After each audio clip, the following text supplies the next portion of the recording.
یہ کہانی ایک چھوٹے سے گاؤں کی بڑھیا کی ہے جس کا نام مرادہ بی بی تھا۔ مرادہ بی بی ایک غریب لیکن دل سے بہت غنی عورت تھی۔ اس کے پاس نہ زیادہ زمین تھی نہ مال و دولت، لیکن اس کے دل میں دوسروں کی مدد کرنے کی بے پناہ خواہش تھی۔ وہ روزانہ گاؤں کے چھوٹے چھوٹے بچوں کو پڑھاتی، بیماروں کو دوا دیتی اور جو بھی اس کی مدد کے طلبگار ہوتے ان کی مدد کرتی۔ مرادہ بی بی کا شوہر بھی بہت محنتی تھا، مگر ایک دن وہ شدید بیماری کا شکار ہو کر انتقال کر گیا۔ اس کے بعد مرادہ بی بی کا دل تو ٹوٹ گیا، مگر اس نے کبھی ہمت نہ ہاری۔ وہ اپنے شوہر کی یاد میں گاؤں کے لوگوں کے لیے کام کرتی رہی۔ ایک دن گاؤں میں ایک بہت بڑا قحط آیا، فصلیں خراب ہو گئیں، پانی کی کمی ہو گئی اور لوگ بھوک سے پریشان تھے۔ مرادہ بی بی کے پاس ایک چھوٹا سا کھیت تھا جس میں کچھ گندم اور دالیں اگتی تھی۔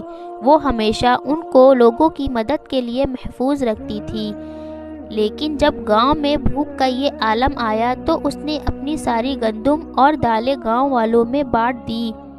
ایک دن گاؤں میں ایک غریب بچہ آیا جسے کھانے کے لیے کچھ نہیں مل رہا تھا۔ مرادہ بی بی نے اپنے گھر سے آخری روٹی نکالی اور اس بچے کو دے دی۔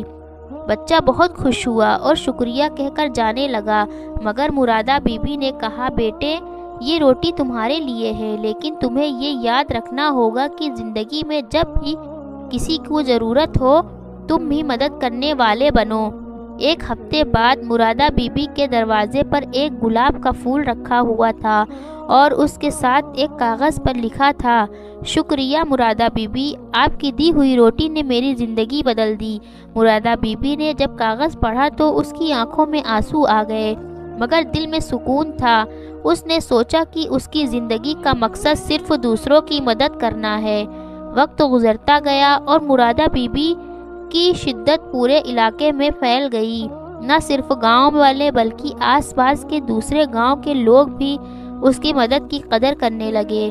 مرادہ بی بی کی زندگی سادگی میں گزرنے لگی، اس کے باوجود اس نے اپنے دل سے محبت اور مہربانی دی، جس کی آج بھی گاؤں میں کہانیاں سنائی جاتی ہے۔ یہ کہانی ہمیں یہ سکھاتی ہے کہ مال و دولت سے زیادہ انسانیت اور دوسروں کی مدد کرنے کی حقیقت میں بڑی قیمت ہوتی ہے۔ مرادہ بی بی کی سادگی اور ایمانداری نے نہ صرف اس کی زندگی اور ایک مقصد دیا بلکہ اس کے ارد گرد کے لوگوں کی زندگیوں کو بھی بہتر بنایا۔